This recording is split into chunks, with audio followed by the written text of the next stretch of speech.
Bonjour à tous, je suis Dieupont Lauriel, étudiante en génie logiciel à l'Institut universitaire de la Côte et actuellement stagiaire à la Trust Techno Corporation.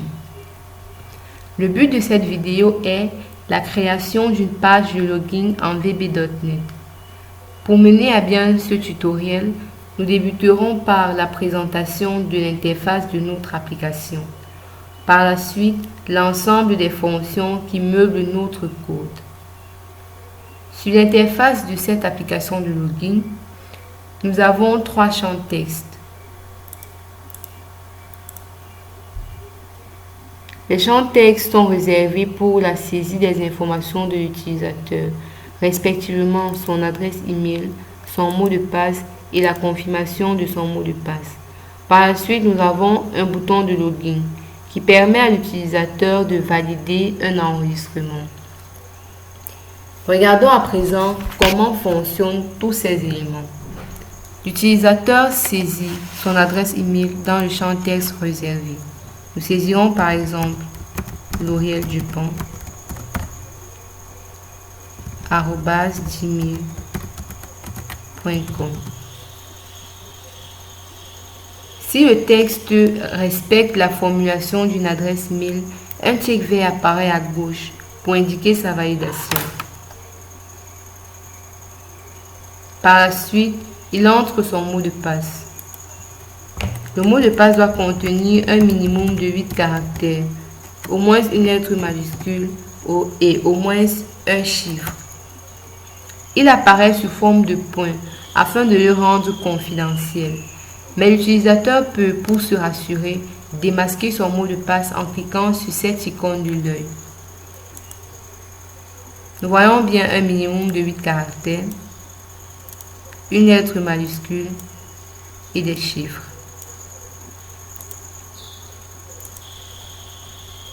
Nous poursuivons avec la confirmation. Elle doit être identique au texte saisi plus haut.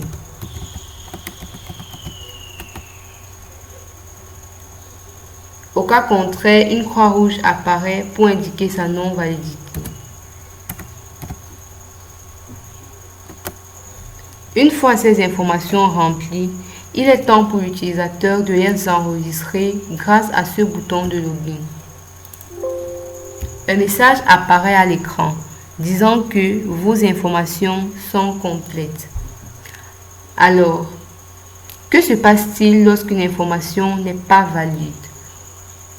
Essayons de saisir des textes au hasard.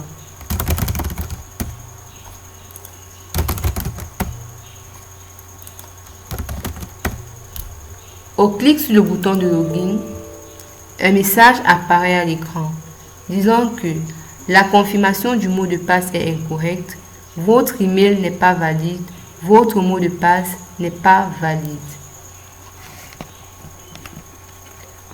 L'interface ainsi présentée. Passons à présent au code qui permet de définir toutes ces fonctionnalités. Le début de notre code est marqué par l'importation de la bibliothèque des expressions régulières, en anglais Regular Expressions, en abrégé REGES.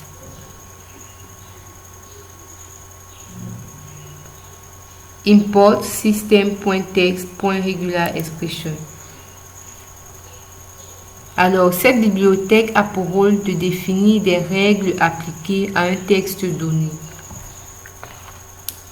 Nous poursuivons avec la déclaration des variables. Nous avons une variable email de type chaîne de caractères qui sera définie pour le champ de l'adresse email.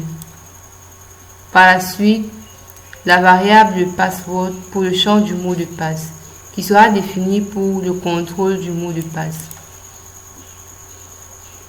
Nous poursuivons avec le chargement de l'icône de l'œil. À l'apparition du formulaire, les icônes de l'œil pour démasquer ou alors masquer le mot de passe ou la confirmation du mot de passe apparaissent à l'écran. My.resources.ai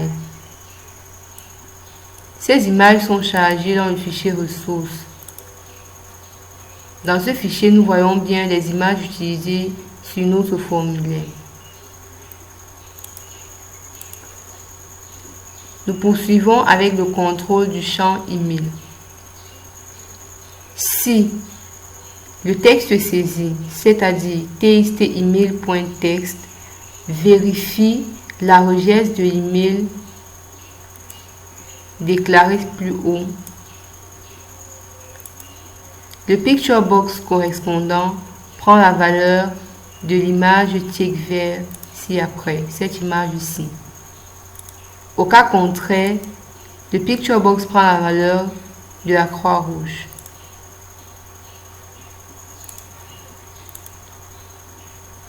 Si aucune information n'est entrée dans le champ email, le picture box ne prend rien comme valeur, nothing. Pareil pour le mot de passe.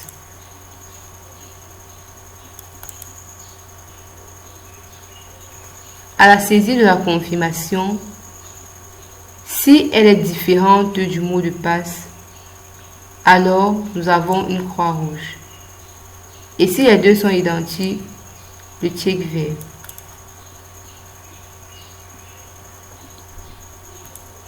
Cette fonction nous permet de cacher ou alors de démasquer le mot de passe saisi.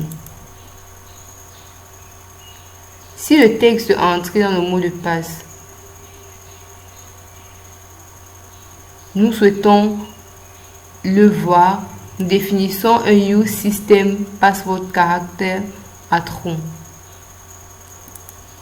Alors, dans la partie design, le picture box correspondant à l'icône de l'œil, le voici pour le mot de passe et le voici pour la confirmation. Nous avons bien PWD pour password en anglais, picture box password hide, picture box confirm hide.